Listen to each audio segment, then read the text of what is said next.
And now NFL IQ with Cynthia Frelund and Logan Ryan. Welcome to a pre-draft edition of NFL IQ. Logan, I've missed you so much. I need to compliment you on your brand new show. Tell us all about it before we get into this draft talk. Yeah, new show on CBS, Just CBS basically, yes. YouTube. Yep, it's called NFL Offseason Playbook, and just had the idea to get a bunch of friends of mine, but current NFL players on a set during the offseason, rotating guest. It's me, Ashley Nicole Moss is the host, and a different NFL player every week. And we're talking about the things we all talk about.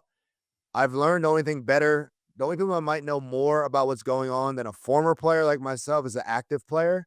So to get these guys, off the golf courses and into the studio, players like to get TV reps, believe it or not.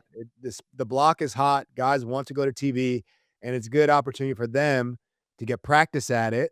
A first glimpse of these guys on TV, these NFL stars on TV. So it's a lot of fun. We're Your doing it every first guest Wednesday. was? What'd you say? Who was your first guest? Our first guest was the interception leader, All-Pro Kevin Byard, my former Tennessee Titans teammate, one of my best friends in life. And this guy just keeps leading the league in interceptions. Now he's a Patriots safety.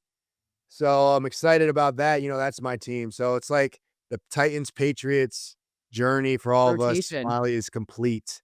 He Maybe has he one ends of his those career last with a names that Super Bowl. scares me.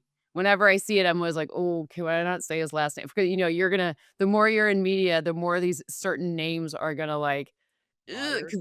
because I like, when I look at it, like, Bayard, right? But it's Yeah. like, I'm like, Bayard, like, I overthink it. Byard. Bird. He gets Bird a lot. But, that's the difference of playing in a big market. I think a lot of people know his name a little bit more now than when he played in Chicago and led the Yep, league in interception as opposed to Tennessee. yep. And we talk about New England, that's not a small market.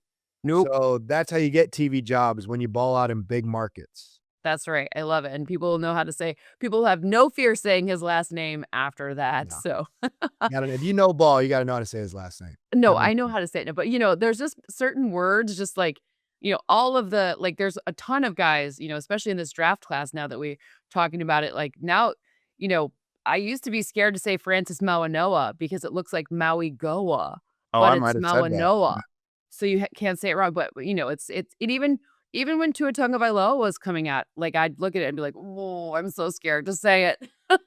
Yeah, no, it's tricky. You gotta sometimes go with it, but, look, when you broadcast games like I do, that is, like, the biggest You probably. have I hate when people say, like, "It's okay." No, it's not okay. No. Like, if you want me Travis Etienne, like, if you want me to say Achane, I will call you that.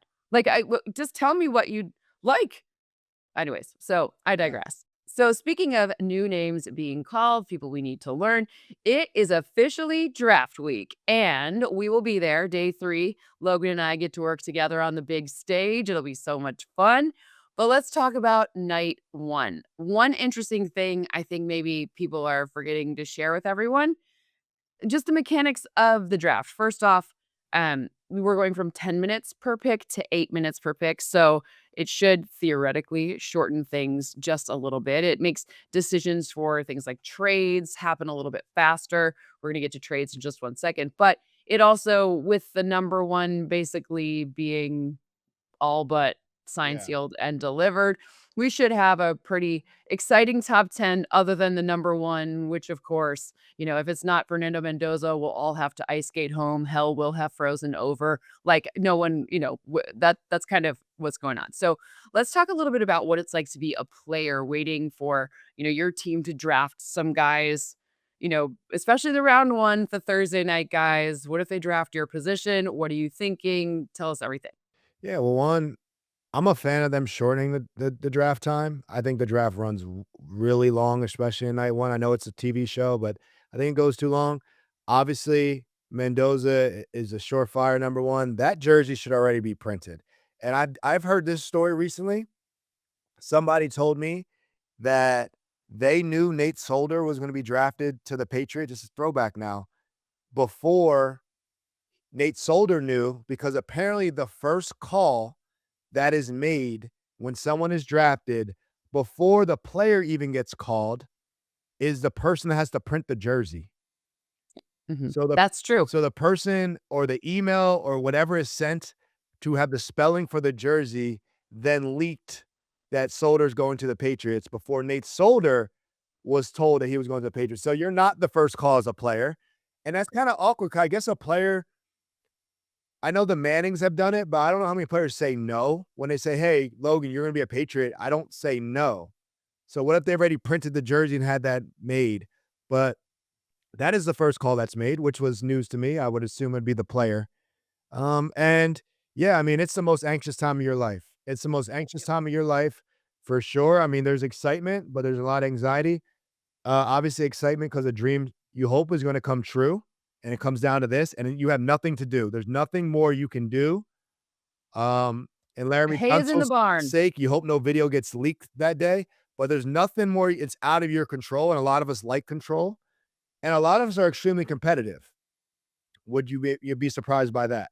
So, any type of motivation, like, "I was better than this guy in college, now this guy got drafted before me," and you have to understand, I know some of these guys drafted since I was 16 years old. I've been on the circuit. I've been on the college visits. We've been teammates, or we played against each other, or we went to different award shows. So, I've known some of these guys since I was a teenager. Now all our nights in one night, our dreams are all coming true, and that is why some guys get pissed off when they go a little bit lower than they thought. They're not ungrateful. They're just super competitive and saying, "Man, I felt like I should have been the number one corner. I felt like I should have been this or that." So it's a mix of emotions. Also, there's like $1 million or $100,000 or something in between for every pick. So there's also money, a lot more money getting picked a lot higher than if you slide. So there's a lot of emotions to manage, a whole room full of people, your family waiting for you to sit there and get a phone call. So it's unlike anything you can ever imagine, but in the end, it's the greatest day of your life at that point. So, just so you know, you will see this. I've been fortunate enough to be at the draft before. I'm so excited that you're going to be there this year. You are going to see the room where the jerseys are printed. It is right backstage next to where we hang out between the picks. So that's fun. There's also like the picture room, the parent room. It's a cool area. This year there are 16 presumptive first round picks or first round selections players coming. Most of them, unsurprisingly, went to Ohio State.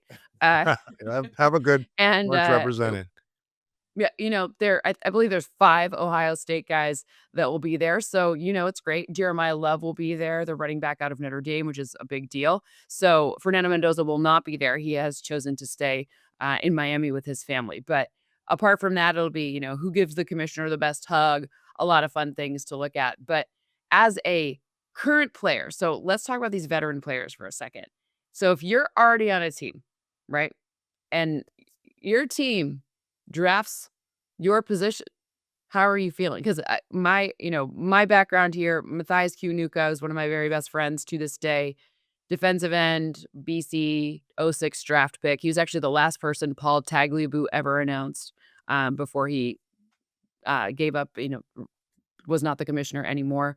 And it was very interesting a couple of years. By the way, that was the Mario Williams draft where they told everyone the night before that the Texans did that they were gonna draft him. So Matthias was actually the 5th defensive end taken in that draft by the Giants. It was the Steelers pick, whatever. But, several years later, Justin Tuck gets drafted. Now I know there are multiple defensive ends, but Yeah. you sit there, you're like, "Well, what do we okay, like, what what do you do?" So tell us about that a little bit. Yeah, it 100% determines where you're at in your career. If you just got drafted the year prior, maybe year 1, year 2, you're like, "Oh, this teammate, me and him are gonna be the future. Shout out to this guy, can't wait to play with you." If you're like a year in a contract year or a year within a contract year, man, I mean, or you're a player that's getting older in age, you're sitting here seeing a potential replacement drafted. You're seeing this saying, "Oh, this player comp is Logan Ryan. We got a younger Logan Ryan that we just drafted, and therefore we don't have to pay Logan Ryan his salary much longer because we got his replacement." And like anybody, I think in America, feeling like a potential replacement's coming in for their job, they don't make more jobs in the NFL. When guys come in, guys have to go out. There's not more positions created. And I think it starts when you play your butt off during the season and you feel like you played well or whatever, you played the best you could. You might have got hurt. You don't really know. A lot of things out of your control. And then Mel Kiper, McShay, they come out with the biggest draft needs, and it's your position. Your team needs a safety badly. And you're like, hey, I'm a safety on the team. So what is that saying on how my play went? Your team needs to Mhm. trade up to get a guy, put a lot of assets in because they got to improve that position group because you did not do it well, or you're playing at a high level, but you're approaching the age of 30. So we got to find a replacement in sooner before Logan Ryan's tread runs off his tires, right? So I feel like it makes a lot of guys sour toward the process. I know there was a point in my career when I was watching my phone, like, man, who did we draft? Hopefully it wasn't my position. Like, who did we get? I don't want to see who we brought in because it's exciting for the future, but you're not always part of the future. And it's like Cynthia, them saying, hey, the biggest needs at our network is Cynthia's position. How would that make you feel? I'm a woman in sports media. I have my shelf life is 12 minutes. Like, Right. there is no it's we get it. We get it. It just is what it is, right? Like there's no it's not a big deal. But like, I completely understood it's business, etc. But speaking of the Giants and replacement for players Mm. and trades, we got a massive one just this weekend with Dexter Lawrence being traded to the Bengals, re-signing a new deal for 28 million per year. That's what's reported. I don't know what the guarantee is, but we all know it's like about that. Let's just say it's about right, right? The Giants now will be picking at number 10. Tell me anything you think about. I'll tell you what I think about in a second, but you tell me what you think about this. Straight up, I don't like trading generational players, star players, franchise key players, players that have been there through the bad times. I do not like trading Dexter Lawrence for a 10th overall pick. That's my opinion. That's my take. The comments, get in on that how you want. I just feel like draft picks are hit and miss. We know the odds, we know the numbers, and what the Giants had was supposed to be a dominant D line, and it was built around Dexter Lawrence. It's why you pay Burns all that money. It's why you pay all these guys around Dexter Lawrence, and they obviously need to improve. And by improving your team is by paying a 28-year-old Dexter Lawrence more money. And it wasn't significant money that he got for the Bengals, so I don't really know what that was, but I'm with the Rams on this. I like proven commodities. The Rams have done this forever. They trade their first round pick for proven players. They just did it with Trent McDuffie and proven corners. And there's teams that don't. They like, the draft process, and that's great. But I'm going to also relate it to a guy I play with, AJ Brown. The Titans did this. They got the GM fired. They traded AJ Brown away, right? They tried to draft a receiver in his place with the first round pick. The fans were loving it or weren't. I don't know. They were split on it. That first round pick, I don't know if he's in the NFL anymore or whatnot. I know AJ Brown's still a very good player, regardless how you feel about him, and he helped the Eagles win a Super Bowl. So I'm a fan of getting the player. I'm excited for the Bengals going for it.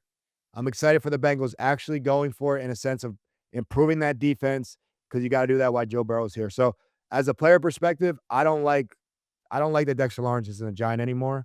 I feel like that's a mistake, but it's only going to be based on the pick and who that pick is. The odds of that pick being an impactful player like Dexter Lawrence is very, very low in my opinion. Well, just so you know, that player was Treylon Burks, who is now with the Commanders. Okay. But you I know, didn't know. I mean, again, right, like, not a let's say AJ Brown's like a fantasy let's put it in this terms. AJ Brown, fantasy must have. Treylon Burks, okay. well, AJ Brown is Like like the Eagles' all-time leading receiver or something, right? right. Like a franchise great receiver, and Traylon Burks is no longer with the team that drafted him. So that shows you just saying, let's get rid of disgruntled or let's get rid of first round, let's get rid of our best player, but we get a first round pick for him. Well, it's easy. We'll just replace this guy. This guy's can't miss. He was great in college. Doesn't always pan out that way. I mean, here's the way that I think about this.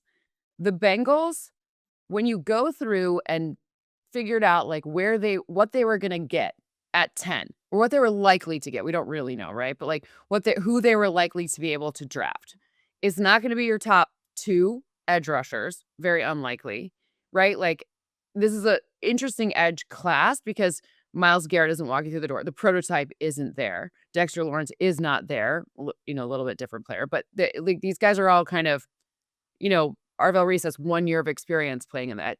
Point being is it's perceived to be overall a lighter class in terms of NFL-ready prospects than other classes, right? So, they were feeling like, "Okay, if we can go get" 10 is I mean, it's you're giving up a lot, but, like, not really. Right. That I think it's different when you give up 1 or something like that, it's very different, right? 10, I think it was, one of the best moves. I don't often compliment the moves of the Bengals because they don't like, I find them to be they need to pay people whatever. The point is I haven't found myself complimenting the moves of the Bengals since Jamar Chase and, they paid the wide receivers, whatever. But especially on defense, I certainly haven't complimented the Bengals on any of No, their yeah, moves in they've a been long very time. So stagnant. And I'm surprised. I thought you were gonna go with there's some analytics that said it makes sense to do. I know there's a draft process and numbers and there's value, and also the Giants are saving money and playing younger players. But I will say this also, and this is what people don't understand. Even if you say you get the best defensive player, somehow ends up being number 10, like Aaron Donald was in this draft or something. Well, Aaron Donald is a rare take. But say you right, get a really right. good player. You get Aaron Donald, then you're fine. Yeah, not Aaron Donald. But say you get a really good player. You also got to hit on the Mhm. character that Dexter Lawrence has. He's a captain in your locker room. So you're losing a captain on your team to go to another team and bring that captain like energy to the Bengals and help them in leadership, not only in production, in leadership, but a very important position around the defense. It helps your edge rushers rush better when you're getting double teamed inside, helps your run defense a ton. So it helps your corners, helps your safeties. On our episode on our YouTube show, Kevin Byron and I talked the importance of having a great D line and great D tackles, how it makes our job so much easier at safety, right? It affects us that much better. So I felt like there's a lot about the character as well. You can hit on talent, but you don't know these guys' personalities. You got to understand when you're playing as a unit of 11, the personalities that you're working together matter a ton. It's like your coworkers who you like to go to work with. And sometimes that's a risk because I played with some bad character first rounders. And that was a headache all year long when you get some bad character, young guys that don't really know what it takes to be a pro. And we're not focused on X and O's, we're focused on making these guys a pro. To me, this one's about market dynamics more than it's about, like, a specific analytical that you can't use analytics in a vacuum. It's a tool, right, as we all say. So it's about, like, in the same way people have been saying, "Well, what about Jeremiah Love in the top 5? Like, we shouldn't draft a running back in the top 5, blah, blah, blah, blah." Well, again, Myles Garrett's not walking through that door, right? Like, you can only deal in the the draft class we have. You can't make a theoretical other person exist, right? Like, there aren't 10 corners better than him. Like, point being, sure, it's not the most expensive position. Should you be on some level, you just have to look at it and say, this is what the market is. If I don't get a trade partner in the draft that's going to allow me to get a player that so you can't just you can't isolate that in a vacuum. The point is should you be taking Jeremiah Love over Fernando Mendoza? Probably not. Are you setting Jeremiah Love up for success if you put him behind an offensive line that's garbage? Probably not. But you can't you can't create in a lab the perfect situation. You have to deal in reality. So that's where things get like a little bit murky and a little bit interesting when I think it would be so funny if somehow if the Titans don't take Jeremiah Love and, like, the draft pick that was Dexter Lawrence now turns into Jeremiah Love. That would be, like, the just because like, the whole Saquon 3 sa like, the Right. whole thing would just would be very funny, but I don't think that happens. I think the Titans take him at 4, but, we'll get into Yeah. my mock draft here in a second, but, again, it's about substitutes and what's available. You can't go out and just get theoretical Penei Sewell for every team at right tackle. They don't exist. So I think as fans, we get excited for our teams because we think every our first round pick is going to be the Penei Sewell. We think they are going to be the Aaron Donald. We think everyone we're happy to have them, and it's just the beginning of the journey for these guys. mhm. And they have to get a lot better quickly because no one's coming out of college just ready to go. There's a process. that now has to go. You got to play against grown men and whatnot, and you got to be willing to improve, and you got to be humble, and you got to be willing to work at it. And the great ones do, and a lot of guys, their career kind of ends the day they get this money because their work ethic's not quite the same. I will say that's one thing NIL is giving us is a peek into how people act with money Yeah, already. Like for I sure. I have I have very, very vocally uh admitted that I hate the transfer portal, but at least with NIL, you now know what someone acts like with money. But it's funny that I'm sitting in front of this jersey because for a long time as a Lions fan, like draft day was your Super Bowl because we were really good at the draft and then like we were terrible in the season. So until Calvin Johnson was very much the exception to that rule, but there was a streak where the Lions, there was a bunch of wide receivers they drafted really, really high. None of them worked out till good old Megatron. But again, it's still interesting the difference between, you know, Wednesday and Sunday. Eh, Yeah. Things will be very different by then. Hey, it's All right, so it's let's get into exciting it. time now. I'm excited about it. Super exciting. All right, so let's get into it. We're going to break this down just in groups of 8 because, some of these things are, again, Fernando Mendoza, we can talk about. You can say anything you want to about him if you want, but he's gonna be a Raider. Like, that's gonna happen. Okay. So New York, I think it's either between Arvell Reese or David Bailey. And Arvell Reese, his character, feels like a very good fit for what not Todd Bowles. Wow, I'm losing my mind. What my guy AG, Aaron Glenn, wants to do out there in New York. So I think if you're trying to, predict who it is. It's one of those 2, but I give the slight edge to Arvell Reese, even though he doesn't have as much experience playing on the edge as David Bailey does. Okay, I gave the Cardinals David Bailey, the Titans Jeremiah Love. I gave the Giants Caleb Downs. I love Maybe it. this is what I want. I love Caleb Downs. Okay, perfect. The Browns, Carnell Tate. The Commanders, I think there's a trade here, but I went Sonny Styles there. I feel like it's such a good fit stylistically for Dan Quinn, and they worked on that defense. Let's like keep working on it. And then I gave the Saints their home cornerback in Mansour Delane, home meaning because he went to LSU. Pick apart my top 8. Pick apart. Okay. 1 and 2, I'm great with. I think Mendoza's a done deal. He's already been studying the playbook. Mhm. Arvell Reese, I think the best defender in the draft. I mean, that's you got to take your guy. That's your guy. Now, Arizona doesn't have a quarterback, right? They're not trading up for a quarterback or anything like that. I think they go and they get the tackle. They get the tackle out of Miami. Now, how do you pronounce his last name? We got to get this right. Mawanoa. Malanoa. I Uh-huh. think they The go G is there. an N. Think of the G as an N. Okay, Malanoa.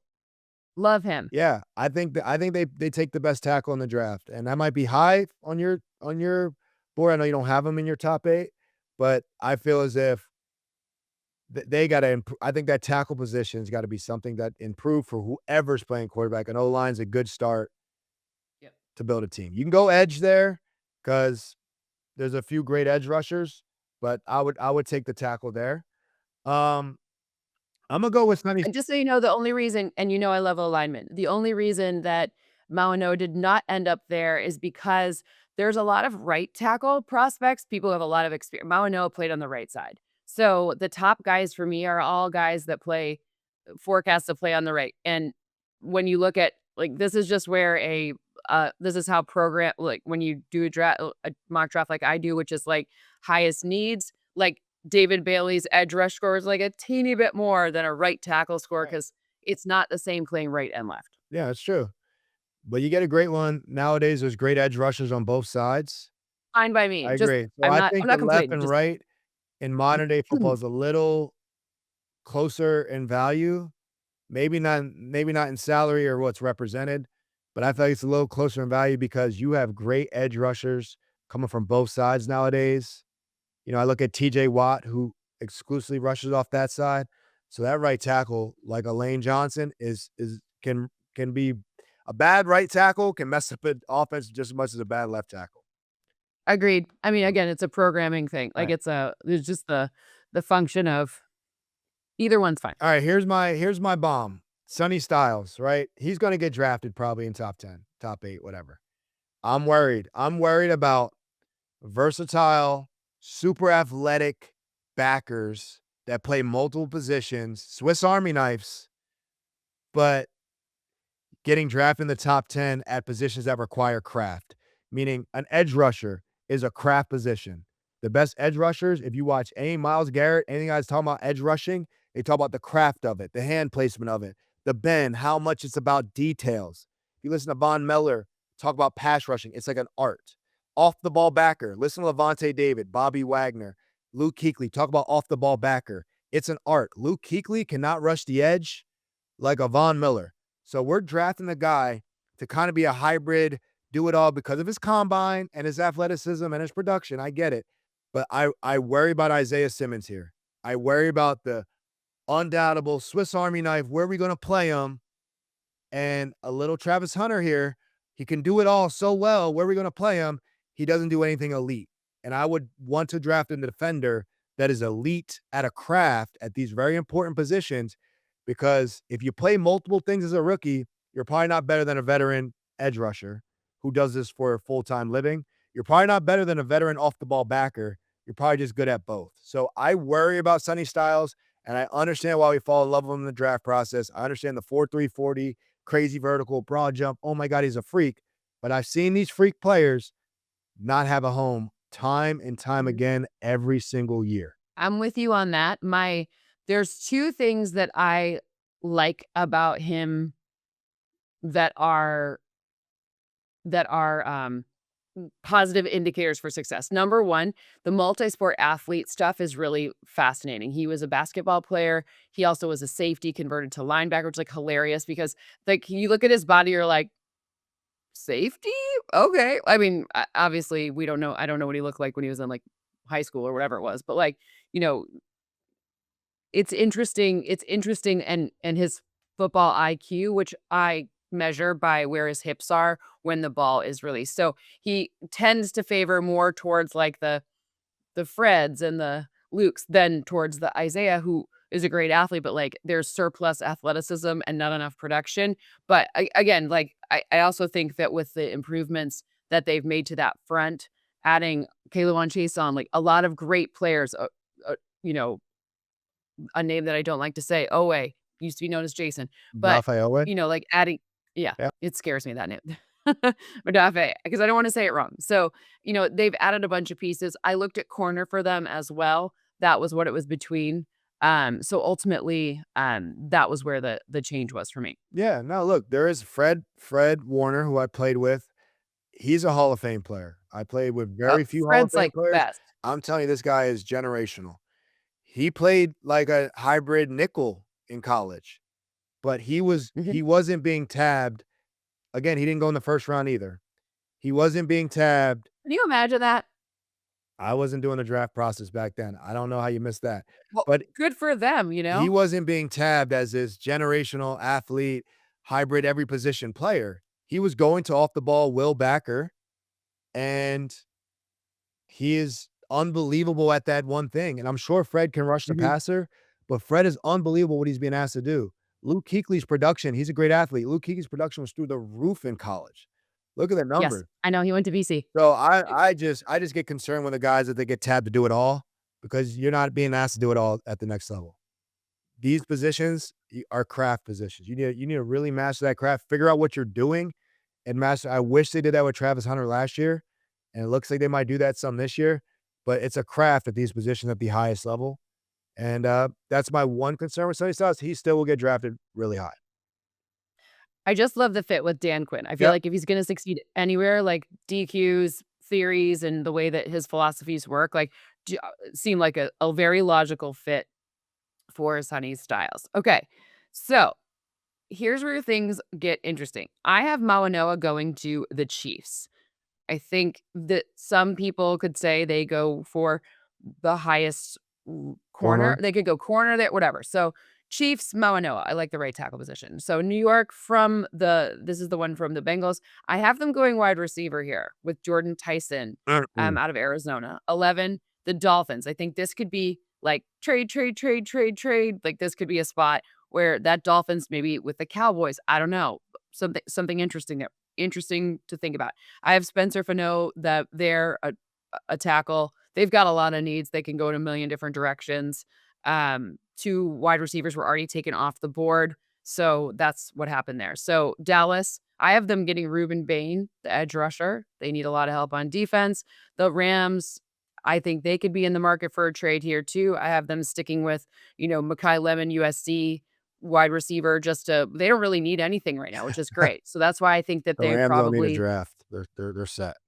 screw They those said picks. yeah, F those picks, and then look at that. They have no needs because they don't even need the draft. And so they get Mekhi Lemon, who, you know, it just could be interesting to as we think about Devonta Adams' potential. There's Devonta Adams watching this being like, I know they don't play exactly the same position, but Lemon lined up in the slot a lot, like, but he's got that yak potential that Sean McVay covets. If nothing else, what if he turns into a guy they can trade?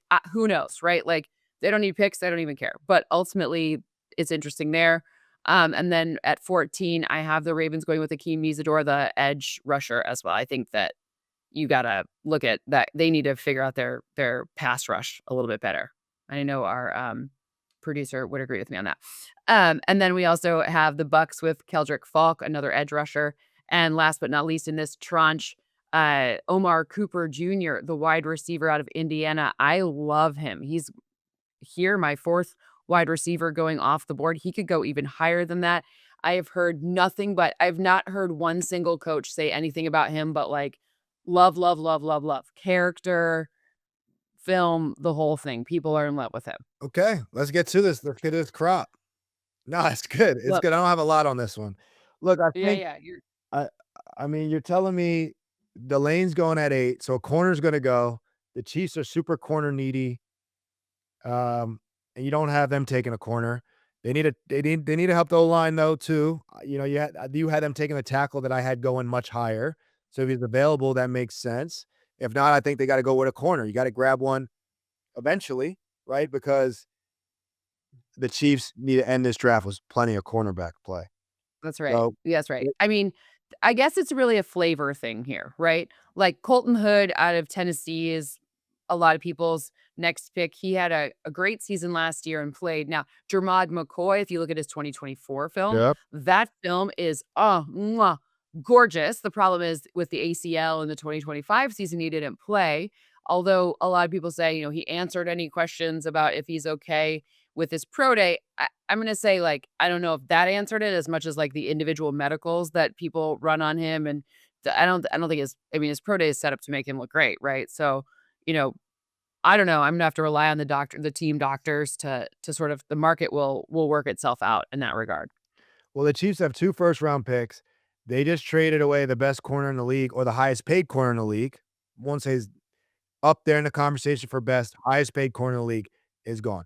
Their number 2 Right. corner is gone. The Chiefs run a lot of man-to-man. They have 2 first-round picks, so they gotta get a corner in one of them. They don't get them there, they gotta get them in the next one, but you Yep. don't just lose your starting corners and think, like, that's gonna be okay this season and not address it sooner than later. So I definitely would think at least one of their picks has to be a corner if they wanna be serious about contending. I feel like it will come down to, like, who's, like, if Francis Mauigoa goes ahead of time and they loved him, like, I Yeah, don't yeah, yeah. pretend to know who they fall in love with, then but I'm sure the way that their draft board is set up, it's like, these 2, slight edge to this one, whatever, and I wouldn't be surprised if they were in a little bit of a trade market too to jump ahead of, like, for example, if they wanted kinda like what, the Texans did when maybe not that high, they're not going, like, 2 and 3, but, like, jump back up higher than we might expect in this to get the tackle and the corner that they want. Who knows, right? Right. But I think that's all on the table. We have the Giants here, right? 10. It I wanna Yes. talk about this one. First, at 5, you had Caleb Downs. I love that. John Harbaugh, who I think is gonna have a lot of say in this draft. John Harbaugh, Baltimore has always had great safety play. Yeah. It's a great way to calm down a defense, to start playing Kyle better. Hamilton, anyone? Right, Kyle Hamilton, Eric Weddle, Ed Reed. I go through all the years of the Baltimore safeties. They've always had a great safety. That has been what they do. It's a great way, and yes, that's not a position that's valued as high as an edge, but that calms down an entire defense, in my opinion. I love Caleb Downs. I think he's a can't miss prospect. I love that for New York. I think New York can't mess around with high potential picks. I think they gotta get productive picks, guys that come in and play. I think the fluff's gotta be gone. I need production. So you have Jordan Tyson as your number 2 wide receiver. I don't I don't see that. I think he's injured. too much. I don't think that's a fit in New York. I look at what New York has. If they're going receiver, which I have them going receiver because you picked them at receiver, so Imma put a better one in that place. I look at Malik Neighbors coming back. That's your number one. He's electric. I look at Darius Slayton and a bevy of guys on the other side for speed. You got to plug someone in that slot that's high volume. I'm going Makai Lemon. If you're good with the character, if you're okay with that, whatever he is, I don't know him. Other than just a couple interviews. This guy gets busy in the slot. This guy can catch Mhm, balls. This guy mhm. can play. He could play like Carnell Tate can play. So give me Makai Lemon for Jackson Dart and this offense, and let's get going. That's a guy that fits in day one starter, can catch a lot of high volume, almost like a Amon Ra in the slot, who he wants to be like, right? And while Neighbors comes back Mhm. on the AC on the outside. I Yep. love Makai Lemon there. Yeah. I like it too.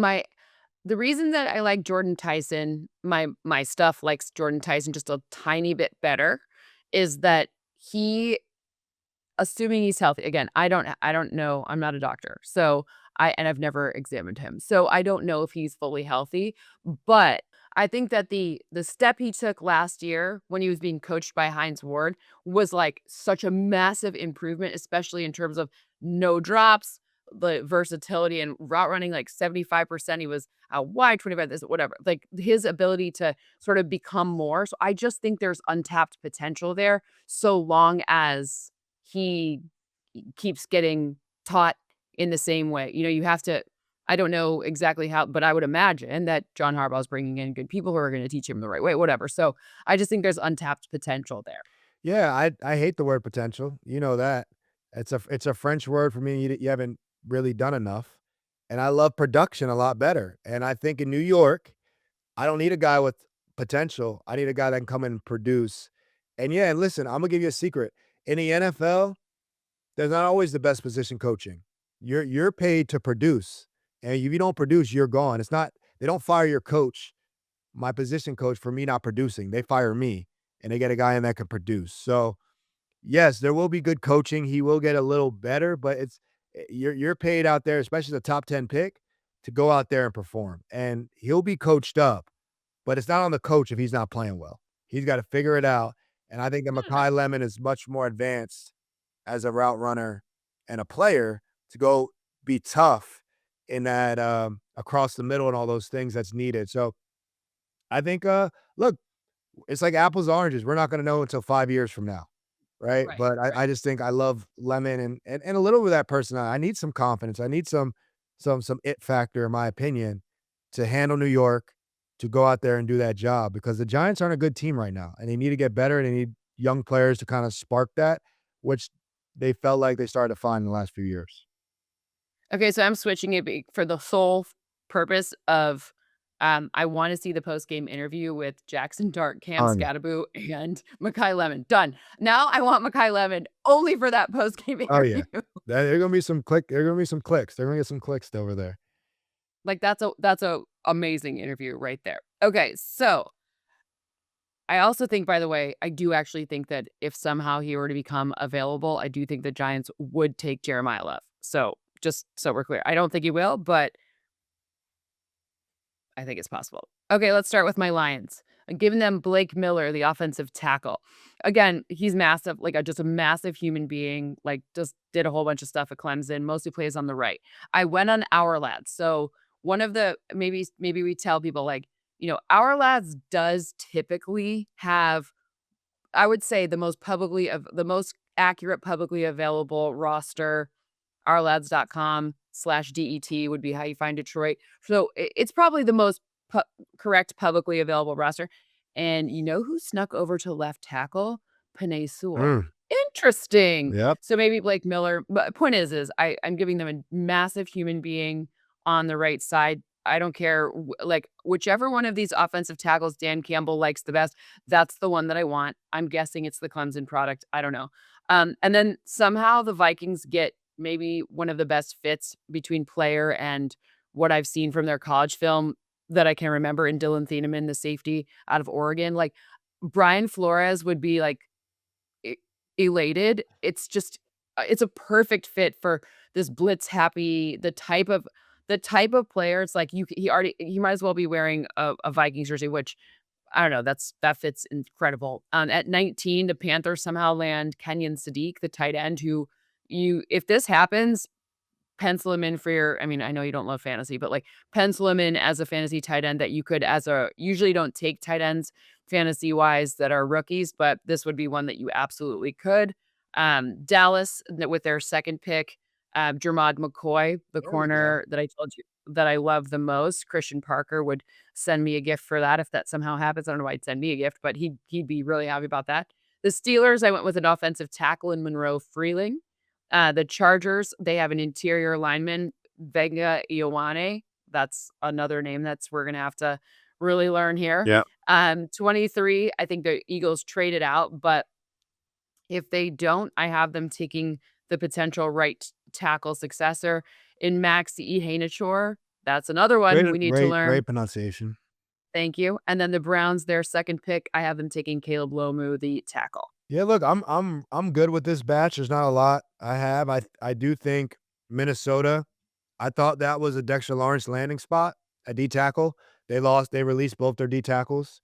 So I feel like interior D line, whoever their favorite D tackle is, not many D tackles have been drafted yet. I don't Mm-mm. think it's a deep D tackle draft, but It is I don't not. grade the entire draft or anything like you do. Hayden McDonald is, like, most people's number 1. There's Yeah, so I do think that Minnesota, that's a position of need, but if the value's not there, then obviously you get, a dynamic safety. I think they continue to go defense and continue to make a side of the ball dominant while they figure out the quarterback position that's really holding back the offensive side of the ball. I had Pittsburgh.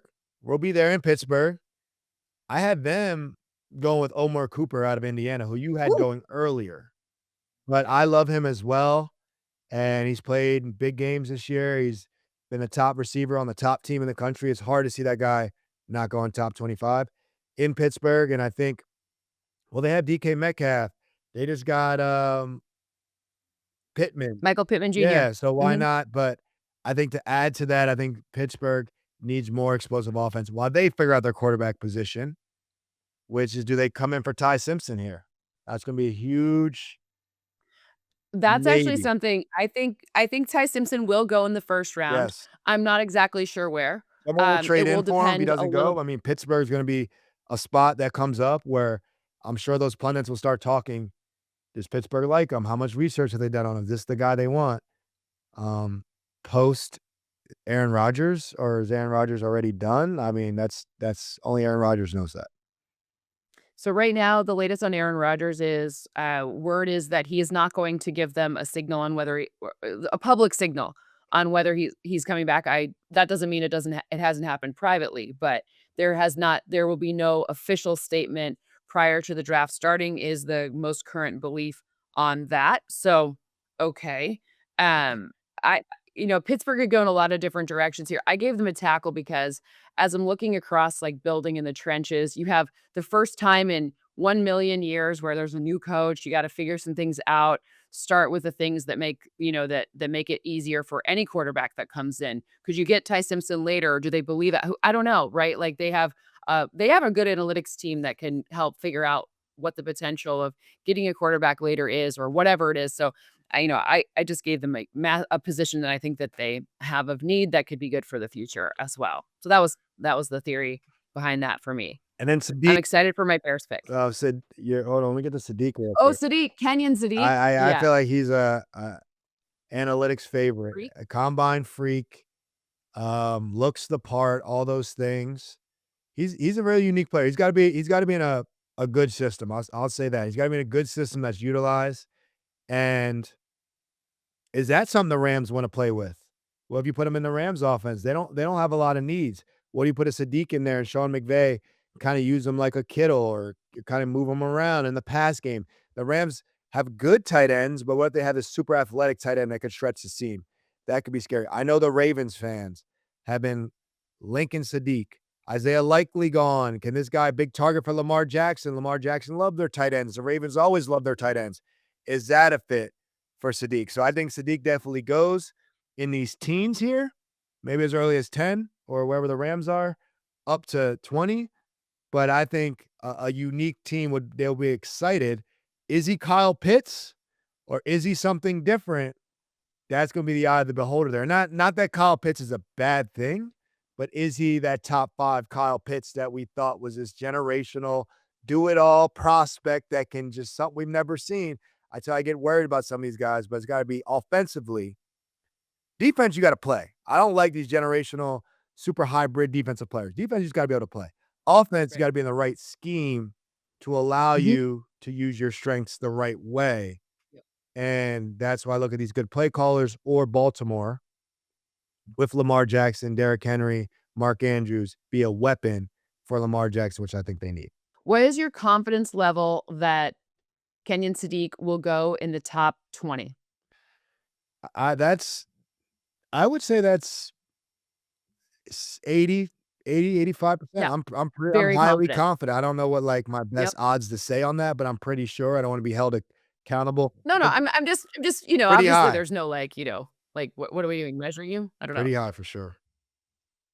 Very high. I love it. The Bears, Emmanuel McNeil Warren, the safety out of Toledo. Toledo coming out with like, incredible defensive backs Look at that. multiple years now. Buffalo Bills, I have taken Cassius Howell, the edge. I love Howell. I think that's a great fit for them. Niners get Caden Proctor, the tackle. I know they just re-signed Trent Williams. It's okay. That doesn't affect that for you. 2 more years for Trent. Go on the other side. They need some help, Yep. and Proctor does have some. Anyways, they also don't have a ton of needs, assuming people are healthy. Let's make that That's well, asterisk we need right some there. depth then if that's Mhm.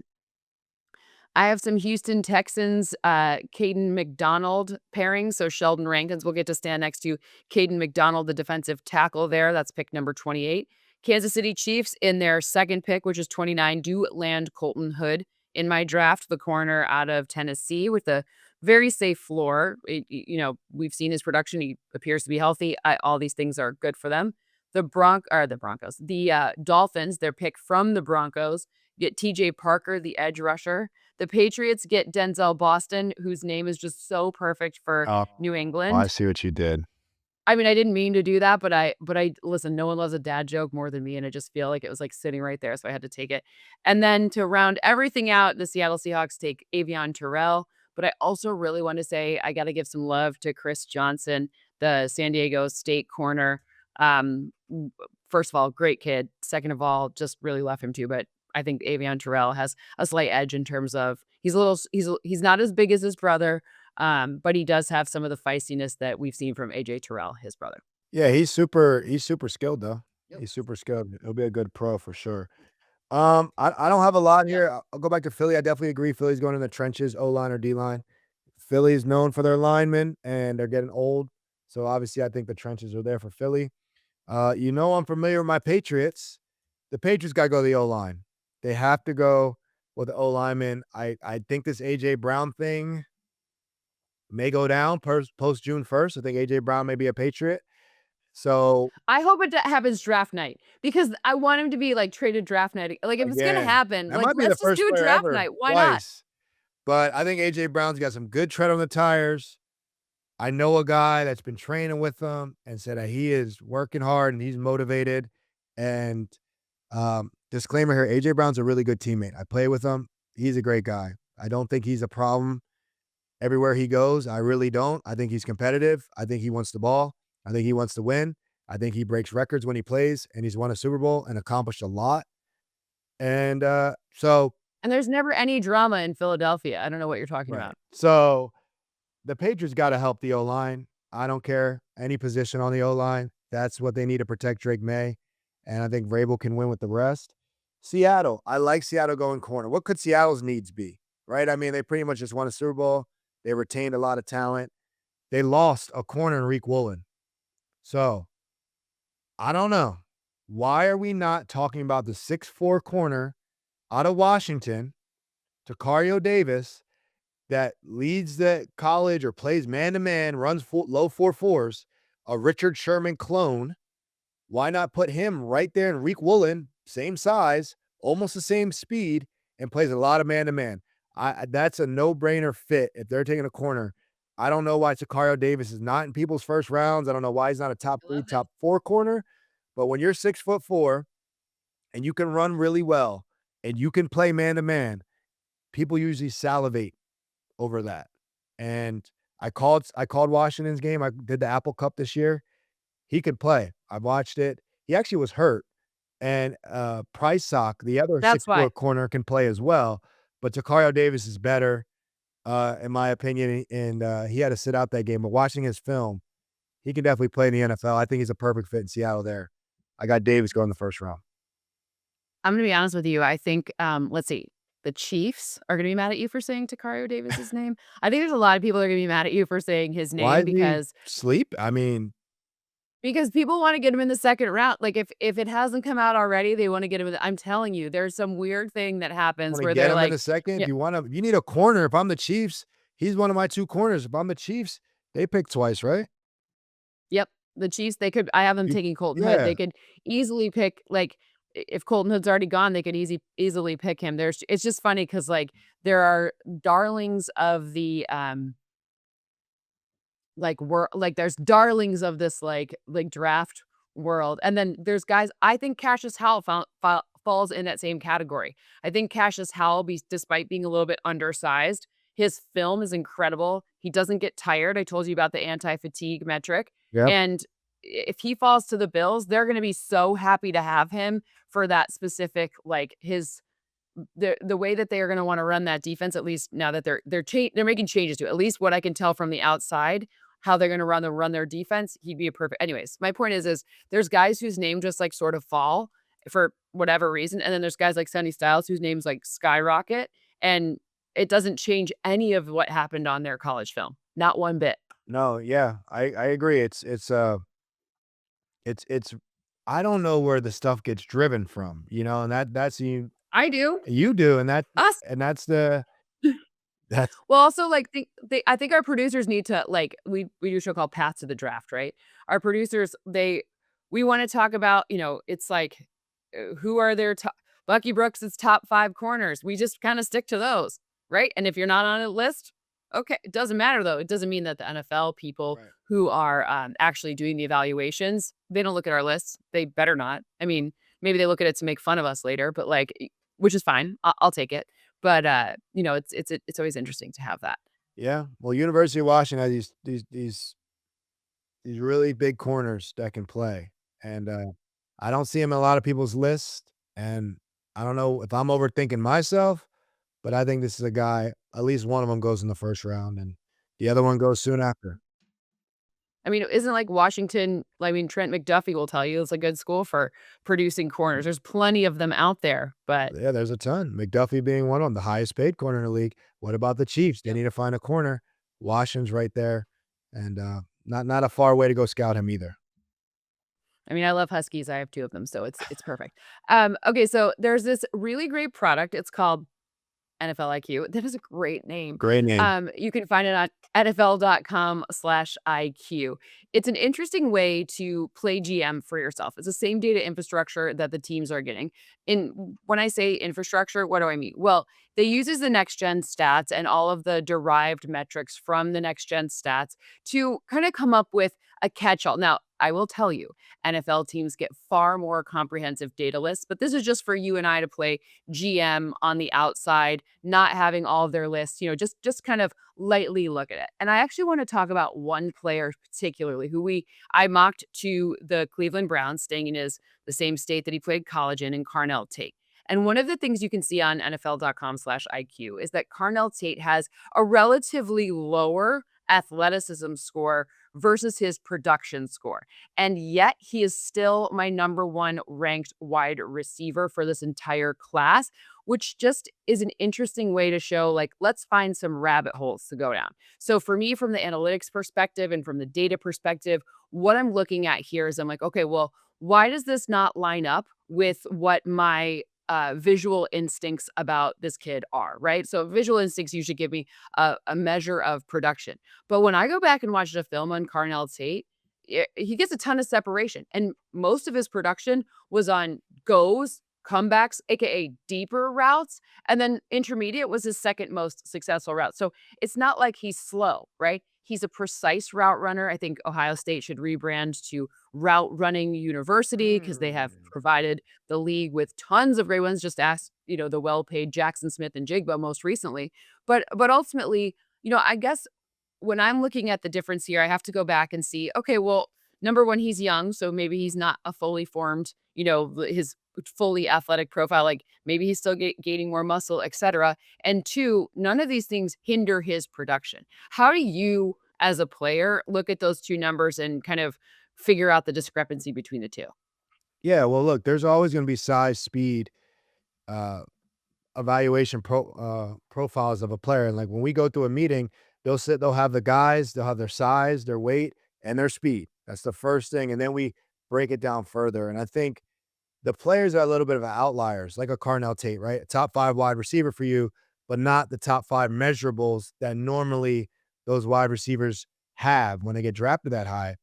I think what he has and what a lot of these players have is they're really smart in how they go about it. They're probably smarter than what their measurables say the Would you say IQ. their NFL IQ is really high? Exactly. He has high NFL IQ because he has high route running ability, which is a craft, and he treats it like that. So he's not running a go route at 4.3 at you. He doesn't have 4.3, but he's able to change the speeds of that 4.5 to make it a 4.6. Then he's able to run it at a 4.5 because I can only match the speed of guys running at me. Right? So if he's running at me kind of slow, I got to pedal slow. Then if he accelerates faster than me, then he beats me. He's not faster than me, he accelerated faster than me. Or if he stops and comes out the top of the brake faster, then I'm able to come out the top of my brake. The 40 times irrelevant in that moment.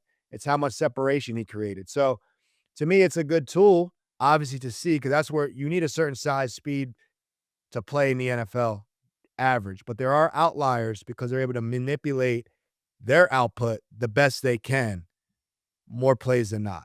And that's what the Cardinal Tates of the world do. And those are good things because, yes, you don't want to follow every draft pick with outliers, but there are some guys where the production's just too high.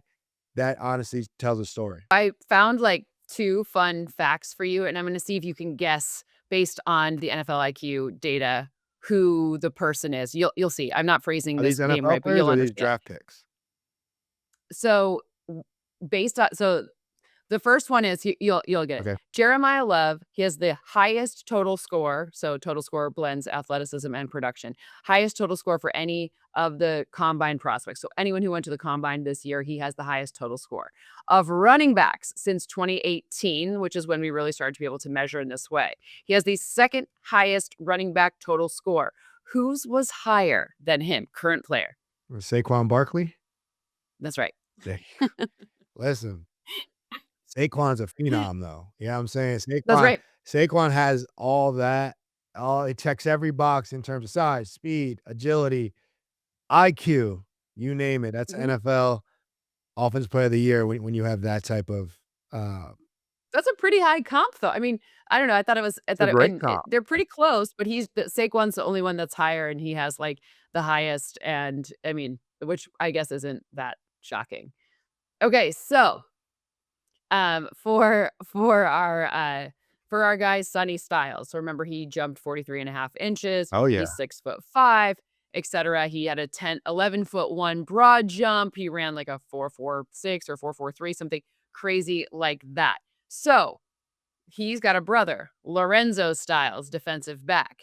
Has there ever been a set of brothers who has performed with the highest total score of them? Yes or no? Combined total score, a set of brothers. See, I don't think you probably tracked both of them because they both didn't go to the combine, but if you Oh, yeah, yeah, Lorenzo went. They both went. no, I know these Oh, 2 you mean did, the other but the ones. brothers I Yeah, yeah, know, yeah.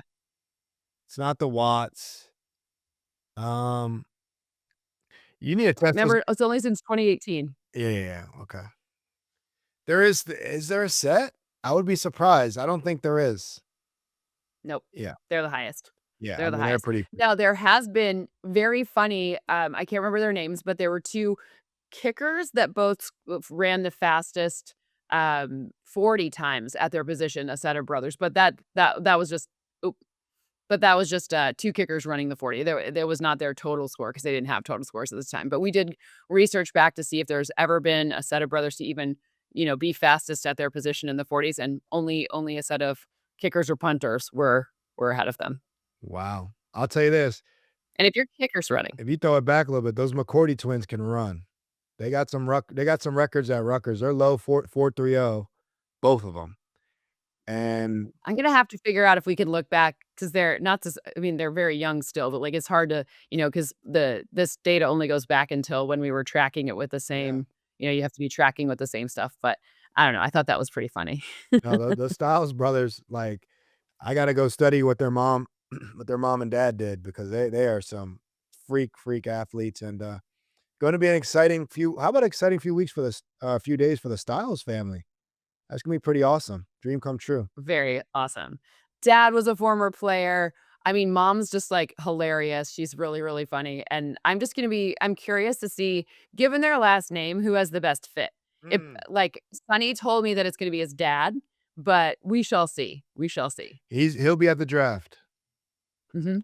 Let me ask you this, Mendoza not going to the draft as the number 1 pick. What are your thoughts on that? I go back and forth because it's his day, so he should be able to pick whatever is most important to him. Um, I would want personally, I would want the experience. He would be one of the least worried picks Yeah, of all time, not a right? long So, night for him. you know, not a long night, you walk across the stage, you get to hug the commissioner, have your moment in front of this big crowd. Not to say that, like, Steelers fans really care about the Raiders, but, like, you still get there are Raiders fans there, you still get to have that moment, but he gets to choose, it's ultimately up to him. I would have chosen differently, but I mean, again, up to him. He's already won a Heisman Trophy and a national championship, so I don't know, like, complete the trifecta, kid. Yeah. Like, why not? I would say, for his personality, it fits him, right? I think the first round pick, first overall, obviously is what he wants, but he's looking so much further. Everything he said has been, "I'm looking to get ready for starting day," so he's the type that's gonna enjoy that with his family and go right back to training the next morning, and I love that. But from the business standpoint of being the number 1 overall pick in the face of this NFL draft, I do think you should go, take that opportunity, own it, you've earned it. You're not gonna have a long night, right? You're gonna have a lot of pre stuff to do, but that comes with selling the sport, that comes with selling the brand, that comes with being a quarterback in the NFL. You gotta realize you're a face Right, of a franchise going forward, right. and that is part of that. So, but the Yep, personality of him, he can care less about it, it seems like. He's like, "Look, I'm worried about great. playing good football." That's ultimately what matters down the road, but I do feel like it comes with it. He should attend as the number 1 pick in a draft. He's gonna get 40, $50 million, show up that day, put mom and dad in a suit, bring as much family as you want, and really enjoy that moment in person. I think it's part of what comes with it, in my opinion. I agree. I also think there's like hmm, like the You're going to so just so everyone knows, like, what happens is the next no matter where you are, the next day they fly you to Las Vegas or Cleveland or Detroit or wherever you're going, and you sign your contract, and they bring you into the building, and they're like, "Hello, hello, welcome," you don't just, like they don't just, like, not call you, so it's not like he's skipping training or anything like that, and I guess for me, if I were, like, his mom or his friend, I'd be like, "Well, you don't get a do-over of that." Like, even if, you don't get to do it again. Like, there's only one Yeah, but not everyone gets to opportunity. go to that draft, right? So you wanna have all those That's right. people he wants to have all Yeah, those people that's there that helped him his entire life, coaches, extended totally. relatives, all in that house, and I get both sides of it, but look, Same. brother, it's a I do too. business now, and you're gonna be a face of this league, and these quarterbacks are face Oh, you of the better league. get used to it because they will parade him out there. The Raiders will I mean, as every team would. Like, Yeah. you are now the quarterback, number 1 overall pick. There are things that come with it that you gotta do it. So, I mean, not everyone can be Joe Thomas and go fishing, but Yeah. it's Well, also a little other than different when you're a COVID, I don't quarterback. remember the last number 1 pick not to show up for the draft, so I let know. us in the comments, let us know what you think. Wh Yeah, I'm curious. I'm curious to know if what people think about that. Anyways, well, I'm so excited to see you. We will be, hanging out in Pittsburgh, so I'm sure you can follow our socials and we'll show you some of our behind the scenes fun stuff. There will be dogs there. Yes. Don't worry. The draft dogs are day 3, which is the best part of the draft, and obviously with everything that you've done for rescue dogs, you will love that too. It's really cute. Sometimes they even pee on, Daniel Jeremiah or Rich Eisen. So, it's which makes it even Yeah. funnier, but Hey, I think that's why they're bringing me in, because of the dogs exclusively. So I'll be ready. it'll be Get some great. puppies adopted. I'm excited. It's gonna be a blast. It's gonna be a fun weekend in Pittsburgh. Every single year, seeing these cities up the ante and hosting the draft. So I'm excited. Mhm.